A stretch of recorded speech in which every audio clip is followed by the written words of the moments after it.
Yes, sir. Thank you for your service, both at the state and federal level. My question is, well, just a little fact check on what you just said. I was living in South Carolina when you were our governor, thank you, and one tax that was good for the state that you did not get done was the gas tax, because we had deplorable roads, and tourism was our second biggest industry in those days, who would have helped us pay for it. Then my real question is, since you've left as UN ambassador, how have you been supporting yourself? Okay, so first I'll say yes, I killed the gas tax over and over again.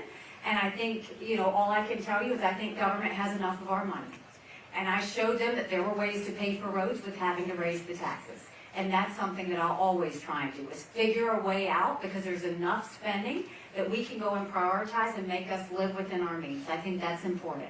In terms of how I've been supporting myself, I was 6 years as a governor. I served 2 years at the United Nations, and when I got done, I did a couple of things. I gave speeches around about my foreign policy experience, what I did at the UN, what I did as governor, for anybody that wanted me to speak. The second thing is, I joined the board of Boeing. And the reason I joined the board of Boeing was because they were a great friend.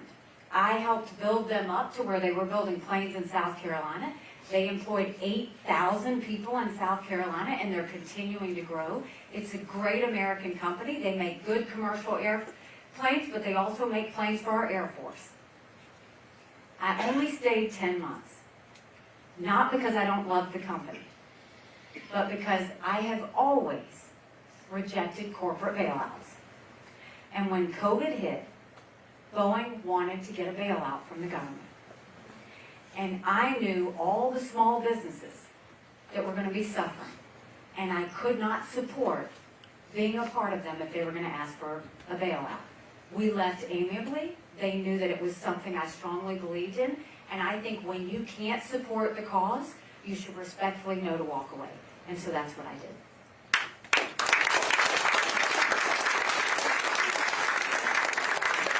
Yes, ma'am.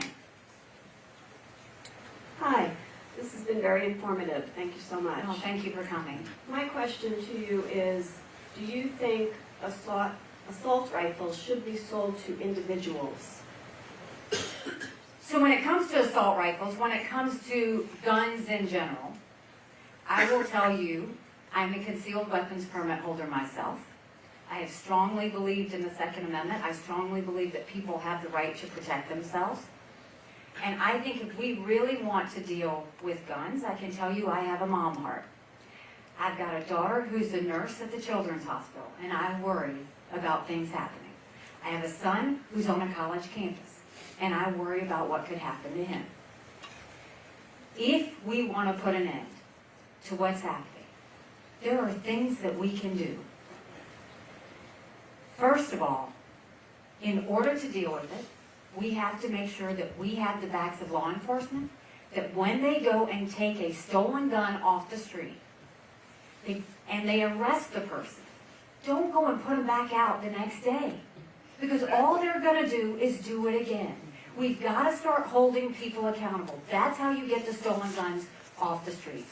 The second thing is, America has to acknowledge the cancer that is mental health.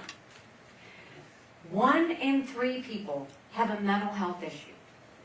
But if treated, they can live a perfectly normal life. The problem we have right now, we don't have enough therapists. We don't have enough mental health centers. If they don't get help, they can fall into addiction. We don't have enough addiction centers, and if you happen to be lucky enough to get one of those 3, insurance doesn't cover it. And we have got to treat that for the crisis that it is. 80% of our mass shootings, the shooter was having a mental health crisis at the time. If we focus on that, it's harder work, but isn't it worth the reward? It is. And I could turn around and I could take any kind of gun away from any group of people, right? That would make you feel better for about a week until the next one happens. And so the last thing I'm going to do is take away someone's ability to protect themselves and their families. But what I do think we need to do is make sure we're holding criminals accountable and make sure we're doing something about mental health. Because if we did those two things and seriously did it in a way that we know it will work, that's when I think we'll start saving lives again.